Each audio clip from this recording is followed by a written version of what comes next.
ఓం నమో భగవతే శ్రీరమణాయ. 4వ ప్రకరణము సంభాషణలు. ఇందులోని 10వ ఘట్టము జపం. 132 పృచ్ఛుకుని ప్రశ్న. మంత్రసిద్ధికి ఎన్నిసార్లు జపం చేయాలి? మహర్షి గారి జవాబు: నేను జపిస్తున్నాను అని తలంపు పూర్తిగా పోయే వరకు చేయాలి. అప్పుడు జపిస్తున్నది నేను కాదు, మంత్రం నా యత్నం లేకుండానే తనంతట తానే సాగిపోతున్నది అను సత్యం మీ అనుభవంలోకి వస్తుంది. అదే సహజస్థితి, అదే సిద్ధి. 133 పృచ్ఛుకుని ప్రశ్న. ఏ నామజపం ఉత్తమమైంది? మహర్షి గారి జవాబు: జపం మంచిదే, ఏ నామమైనా పర్వాలేదు. విషయమేమిటంటే మనస్సును ఒక తలంపు పైన ఏకాగ్రపరచడం. మనస్సు అంతర్ముఖమైనప్పుడు ఆత్మ అవుతోంది, బాహ్యముఖమైనప్పుడు అహంకారమవుతోంది. కాని మనస్సు ఆత్మను విడిచిలేదు, దీనికి స్వతంత్రమైన ఉనికి లేదు. మనస్సు లేకుండా ఇదే ఆత్మ ఉండగలదు, కాని ఆత్మ లేకుండా మనస్సు నిలవలేదు. 134 పృచ్ఛుకుని ప్రశ్న. నోటితో జపించటం మంచిదా, మనోజపం మంచిదా? మహర్షి గారు: నోటితో జపించడానికి ధ్వని ఉండాలి. ధ్వనులు తలంపుల నుండి పుడతాయి, అంటే తలంపులు కలిగిన తర్వాతే ధ్వని వస్తోంది. తలంపులు మనస్సు నుండి వస్తున్నాయి కనుక మానసిక జపం ఉత్తమమైంది. 135 పృచ్ఛుకుని ప్రశ్న. జపం వల్ల ఉపయోగముందా? మహర్షి గారు: మనస్సును ఒకే తలంపుపై నిలపడానికి జపం ఉపయోగపడుతుంది. జపమే సహజమైనప్పుడు ధ్యానమవుతుంది. అసలు ధ్యానమే నీ స్వరూపం. ఇప్పుడు ధ్యానాన్ని ప్రయత్నంతో చేయవలసి వస్తుంది కనుక దీనికి ధ్యానం అని పేరు పెట్టారు. తలంపులున్నంతవరకు ప్రయత్నం ఉండవలసిందే. 136 పృచ్ఛుకుని ప్రశ్న. గాయత్రీ జపం ఉపయోగపడుతుందా? మహర్షి గారు: గాయత్రి అంటే ఏమిటి? ఈ సకలాన్ని ప్రకాశింపచేస్తున్నదేదో దానిపై నా దృష్టి నిలుచుగాక అని ధ్యానం చేయడమే కదా. ధ్యానం అంటే నిజమైన అర్థం ఒక విషయంపై దృష్టిని నిశ్చలంగా నిలపడం. నిజానికి ధ్యానమే మన స్వరూపం. ఇతర తలంపులన్నింటినీ మనం త్రోసివేస్తే నేను నేను అంటూ ఆత్మ భాషించడం కనుగొనగలం. దీనిని మీరు ఏ పేరుతోనన్నా పిలవండి. మొదట్లో మనకు ఏది సాధనంగా ఉన్నదో చివరిలో అదే లక్ష్యంగా మారుతుంది. ఆత్మస్వరూపం ధ్యానం కాకపోతే ధ్యానం మిమ్మలను ఆత్మ దగ్గరకు ఎట్లా తీసుకుని వెళ్ళగలదు? సాధనలన్నీ లక్ష్యం యొక్క స్వరూపాలే కాకపోతే సాధనలతో లక్ష్యాన్ని ఎలా చేరుకోగలం? 137 పృచ్ఛుకుని ప్రశ్న. శివ, విష్ణు, గాయత్రి వీని మహిమ సమమంటారు. వీనిలో దేనినెన్నుకునేది? మహర్షి గారి జవాబు: ఈ మూడింటిలో నీకత్యంత ఇష్టమైన దాన్ని. అన్నింటి శక్తి సమమే కాని నీవందులో ఒకదానికే నిబద్ధుడువు కావాలి. 138 పృచ్ఛుకుడు. జప విషయం గురించి చెప్పకోర్తాను. మహర్షి గారు: వాచికము, దాని స్మృతి, ఆ పైన ధ్యానము, ఈ క్రమంలో సాగి చివరి అప్రయత్నమగు నిరంతర జపం. జపకర్త ఆత్మయే. జపాలన్నింటిలో నేనెవరన్న జపమే అత్యుత్తమం. 139 పృచ్ఛుకుడు. స్వామి, తానెవరని విచారించి తెలుసుకోవడమే జీవిత పరమావధి అని కదా తాము సెలవిస్తారు. ఆ తన్ను తాను తెలుసుకునేందుకు నామజపం మంచిదేనా?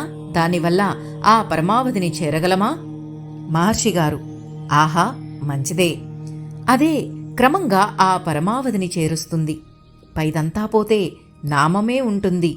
ఆ ఉండేదేదో అదే ఆత్మ, అదే దైవం, అదే పరమావధి.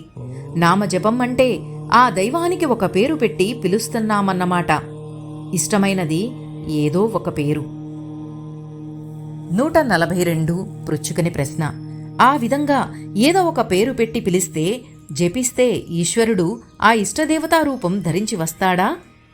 మహర్షి గారు: ఓ, ఏ విధంగా తలిస్తే ఆ విధంగా వస్తాడు. రాగానే ఏవేవో కావాలని వీరడుగుతారు. అడిగినవి ఇచ్చి ఇక్కడే ఉండు నాయనా అని వారు చక్కాపోతారు. వీరి పని ఇంతే, ఇక్కడే ఉండిపోతారు. 143 పృచ్ఛుకుడు. మేం భగవానుణ్ణి ఐహికమైన ఫలములు ఏమైనా అడిగితే అంతే చేస్తారు కాబోలును.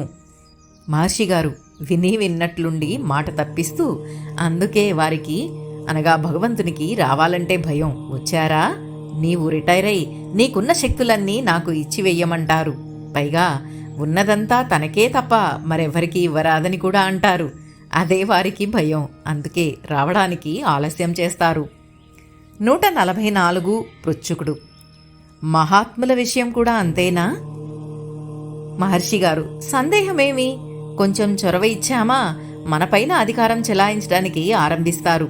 తాము చెప్పినట్లే వినాలంటారు. తాము తప్ప మరెవ్వరూ దగ్గరకు రారాదని అంటారు. ఒకటా అంటూ నవ్వారు. 145 పృచ్ఛకుడు. మహాత్ములు అందరినీ సమానంగా చూస్తారని అంటారు కదా. కొందరిని లాలించి పిలుస్తారు, కొందరిని అడిగితే బదులు చెప్తారు, కొందరిని గదమాయిస్తారు, కొందరిని ఉపేక్షిస్తారు. ఎందువల్ల? మహర్షిగారు, అవునండి, తండ్రికి బిడ్డలందరూ సమానమే. అంతా బాగుపడాలనే ఉంటుంది. అందువల్ల వారి వారి అర్హతను అనుసరించి నిగ్రహానుగ్రహములు చూపి శిక్షణ ఇస్తారు. సాధువులుగా ఉండే బిడ్డలు అడగడానికి జంకి భయభక్తులతో ఒదిగి దూరంగా ఉంటారు. వాళ్లను లాలించి పిలిచి బెల్లం పెట్టాలి. గడుసువారు అడిగితే ఇస్తారు. దుడుకువారు పైకి ఎగప్రాకితే గదమాయించి త్వరగా ఇవ్వకుండా కూర్చోబెట్టవలసి వస్తుంది. మూడులకు రుచి తెలియదు కనుక వారిని ఉపేక్షించి విడవాల్సి వస్తుంది. అదేవిధంగా మహాత్ములును తమను ఆశ్రయించిన వారికి వారి వారి అర్హతను బట్టి నిగ్రహానుగ్రహములు 11 సిద్ధులు. 146 పృచ్ఛకుని ప్రశ్న. సిద్ధులను ప్రదర్శించడం తప్ప? మహర్షిగారి జవాబు: సిద్ధులను కోరరాదు. అవి అహంకారాన్ని పెంచుతాయి. అన్ని సిద్ధుల కన్నా ఆత్మసిద్ధి గొప్పది. తన్ను తెలిసిన వారికి అంతా సిద్ధియే.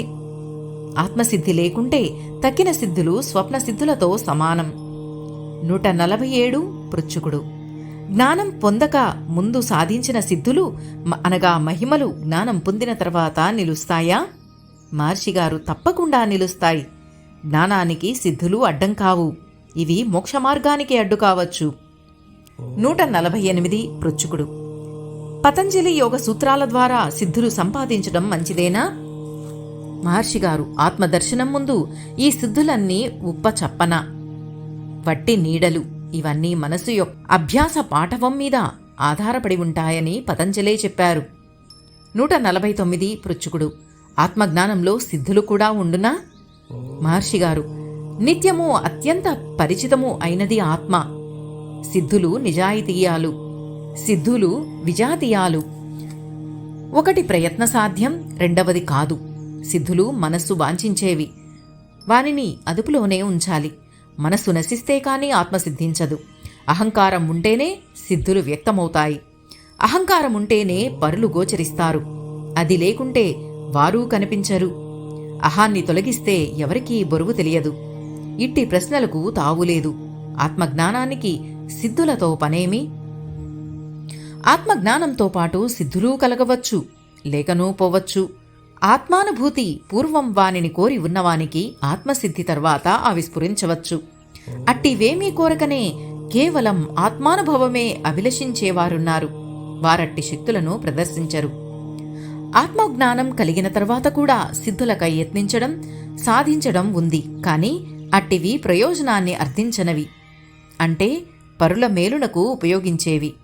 సారమేమంటే, పరుల శ్రేయస్సుకై ఆత్మజ్ఞులు స్వప్రయత్నంగా సిద్ధులను సాధిస్తారు. కాని ఆ శక్తులు తమ వన్న భ్రాంతికి వారు వశులు కారు. 12 దుఃఖం. 150వ ప్రశ్న పృచ్ఛకుడు. దుఃఖాన్ని పోగొట్టుకునేదెట్లా? మహర్షిగారు, దుఃఖం బయటలేదు, నీ లోపల ఉంది. సూటిగా చెప్పాలంటే అది నీ అహంకార రూపంలో ఉంది. ఇంకా స్పష్టంగా చెప్పాలంటే అహంకార స్వరూపమే దుఃఖం. అసలు నీవు కొన్ని పరిమితులకు కుదించుకుని ఆ పరిమితుల్ని అధిగమించడానికై వేదనాయుతమైన దీర్ఘ జటిల పోరాటం చేస్తావు. అహంకారం వల్లే దుఃఖం వస్తోంది. తనకొక రూపం, నామం ఉందని భావించడమే దుఃఖహేతువు. ఈ రూపనామాల్ని అధిగమిస్తే సర్వత్రా నిండిన ఆత్మవే నీవవుతావు. దుఃఖాన్ని తొలగించడానికి బాహ్యముఖమైన నీ దృష్టిని అంతర్ముఖపరచాలి. ప్రపంచం, బాధలు సత్యం కావు. ప్రపంచంలో ఉండే దుఃఖానికి భగవంతుడు కారణం కాదు. భగవంతుడు పరిశుద్ధుడు. ఆయన ప్రతి చర్య పరిశుద్ధమైనది. నీవు వాటిని దుఃఖంగా చూస్తున్నావు. అది నీ చూపులో, అహంకారంలో ఉంది. అనంతమైన ఆత్మ నుండి నిన్ను వేరుపరుచుకోవడమే దోషము. ఇక్కడ నుండే అహంకారం తలెత్తుతుంది. 151 పృచ్ఛకుని ప్రశ్న. మనం ప్రేమించిన వారెవరైనా మరణిస్తే దుఃఖం కలుగుతుంది. దాన్ని నివారించడానికి మార్గం అందరినీ ప్రేమించడమా, అసలెవర్నీ ప్రేమించకనే ఉండడమా? ఏది ఉపాయం? మహర్షిగారు, ఒకరు చనిపోతే దుఃఖం ఆ బ్రతికి ఉన్నవానికి. దుఃఖం పరిహరించే అనగా విడువదగిన మార్గం బ్రతికుండడమే. దుఃఖి ఎవ్వడో వానిని నాశనం చెయ్యి. అప్పుడింకా బాధపడేవాడుండడు. అహంకారం చావవలే. అది ఒక్కటే మార్గం. 152 పృచ్ఛకుని ప్రశ్న. దుఃఖం నుండి తప్పుకోవడం ఎలా? మహర్షిగారు, ఆ దుఃఖం గారికి ముక్కు, చెవులు, కళ్ళు అంటూ రూపం ఉందా? దుఃఖం అనేది మనం కోరని, ఇష్టపడని, అనాహ్వానితమైన తలంపు. మనస్సు దుర్బలం కావడం వల్ల ఆ తలంపును నిరోధించలేకపోతోంది. భగవంతుని ఆరాధన వల్ల మనస్సును దృఢపరచుకోవచ్చును. 153 పృచ్ఛకుని ప్రశ్న. దుఃఖం ఆగంతకమనే అతిథి కదా పెద్దల వాక్యం. మహర్షిగారు, ఆహా, దుఃఖం ఆగంతకమే, సుఖమే యథార్థం. ప్రతి జీవి సుఖం కావాలని అనడం అసలు తన సహజ స్థితి సుఖరూపం కావడం వల్లనే. ఆగంతకమైన దుఃఖాన్ని పోగొట్టుకోవడానికే అన్ని సాధనలు. తలనొప్పి మధ్యలో వచ్చింది కనుకనే మందు వేసి పోగొట్టాలి. పుట్టింది మొదలు చచ్చేదాకా ఉండేదైతే పోగొట్టుకోవడం ఎందుకు? రోగాలు, వ్యాధులు డాక్టరి వైద్యం వల్ల తగ్గినట్లే అనేక ప్రతిబంధకాల వల్ల కలిగే దుఃఖం ప్రతిబంధకాలను శాంతింపజేసే సాధనల వల్ల తొలగించవచ్చును. ఇదొక వ్యాధి. దీనికి మూలం అజ్ఞానం. దానికి జ్ఞానమనే మందు పెడితే అంతర్భూతమై ఉన్న అన్ని రకాల వ్యాధులు ఒకేసారి పోతాయి. ఓం నమో భగవతే శ్రీరమణాయ. నమస్తే అండి. నా ఈ వీడియో కనుక మీకు నచ్చినట్లయితే ప్లీజ్ లైక్ చేయండి, షేర్ చేయండి. సబ్స్క్రైబ్ చేయని వారు ప్లీజ్ సబ్స్క్రైబ్ చేయండి. నాదొక చిన్న మనవండి, అంటే చాలామంది వ్యూస్ వస్తున్నాయి కానీ 92% వారు సబ్స్క్రైబ్ చేయలేదండి. ఓన్లీ 8% సబ్స్క్రైబ్ చేశారు. ప్లీజ్ నా రిక్వెస్ట్, మీరు కూడా సబ్స్క్రైబ్ చేస్తే నాకు మరింత ఉత్సాహాన్ని ఇచ్చిన వారు అవుతారు, నాకు సపోర్ట్ ఇచ్చిన వారిని అవుతారు. కాబట్టి ప్లీజ్ సబ్స్క్రైబ్ చేయండి. థ్యాంక్ యూ అండి. మీ సరిత. ఓం నమో భగవతే శ్రీరమణాయ.